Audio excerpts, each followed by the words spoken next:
வணக்கம் லிசனர்ஸ். பழமொழி கதைகள் அங்கத்தில் இன்னைக்கு நாம கேட்க போற கதையின் தலைப்பு வேஷங்கள் கலைந்த இரவு. மார்கழி மாத குளிர். அந்த கிராமமே உறங்கிக் கொண்டிருந்தது. ஆனால் ஊர் எல்லையில் இருந்த பெரிய வீடு மட்டும் விளக்கு வெளிச்சத்தில் மின்னியது. அது மாணிக்கத்தின் வீடு. 30 ஆண்டுகளுக்கு முன்பு மாணிக்கம் வெறும் மாணி, அழுக்கு துணி, கையில் ஒட்டு துணி கூட இல்லாத ஏழ்மை. ஊர் மக்கள் எரிந்த மிச்சங்களை உண்டு வளர்ந்தவன். ஆனால் இன்று அவன் ஊருக்கே கடன் கொடுக்கும் மாணிக்கம் ஐயா. மாணிக்கம் இப்போது பட்டு வேட்டி கட்டுகிறான், கார் வைத்திருக்கிறான், 1000 பேருக்கு அன்னதானம் செய்கிறான். ஊர் மக்கள் அவனை புகழ்ந்து தள்ளினார்கள்.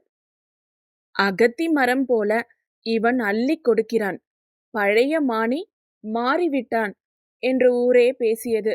ஆனால் மாணிக்கத்தின் மனதுக்குள் ஒரு கரை அப்படியே இருந்தது. அது பகை. அவனுக்கு உதவி செய்த பழைய பண்ணையார் குடும்பம் இப்போது வறுமையில் இருந்தது. பண்ணையாரின் பேத்தி மீனாட்சிக்கு திருமணம். மாணிக்கத்திடம் வந்து நின்றார்கள். ஐயா, நீங்க எங்க வீட்ல வளர்ந்த பிள்ளை, எங்க நிலைமை உங்களுக்கு தெரியும். மீனாட்சி கல்யாணத்துக்கு கொஞ்சம் கடன் வேணும் என்றார் பெரியவர்.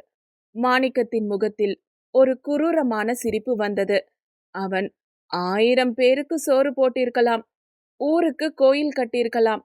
ஆனால் தன் பழைய எஜமானன் தன்னிடம் வந்து கையேந்துவதை பார்க்கும்போது அவன் உள்ளிருந்த புரத்தி குணம் வெளியே வந்தது. உதவியா? நான் ஏன் செய்யணும்? அன்னைக்கு உங்க வீட்டு வாசல்ல நான் தட்டு ஏந்தி நின்னப்ப உங்க அப்பா என்னை அடிச்சு விரட்டினாரே, அத மறக்க சொல்றீங்களா என்று கர்ஜித்தான். பெரியவர் அதிர்ந்து போனார். அது 30 வருஷத்துக்கு முன்னாடி நடந்ததுப்பா. இப்ப நான் வேற, நீ வேற. இல்ல என்று கத்தினான் மாணிக்கம்.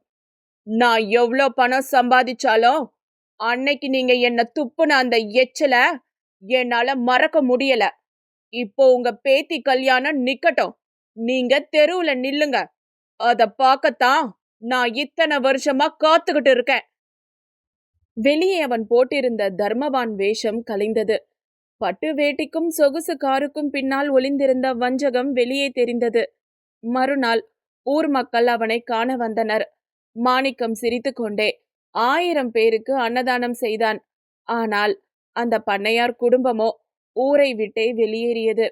அகத்தி மரம் 1000 காய் காய்த்தாலும் அது பழமாகி இனிக்காது. அதுபோல மாணிக்கம் 1000 தானங்கள் செய்தாலும் அவனது வக்கிரமான பழிவாங்கும் குணம் மாறவில்லை. இக்கதைக்கான பழமொழி: அகத்தி 1000 காய் காய்த்தாலும் புரத்தி புரத்திதான். பொருள்: வெளியே எவ்வளவுதான் பகட்டான மாற்றங்கள் நிகழ்ந்தாலும் ஒருவருடைய அடிப்படை குணம் மாறுவது கடினம்.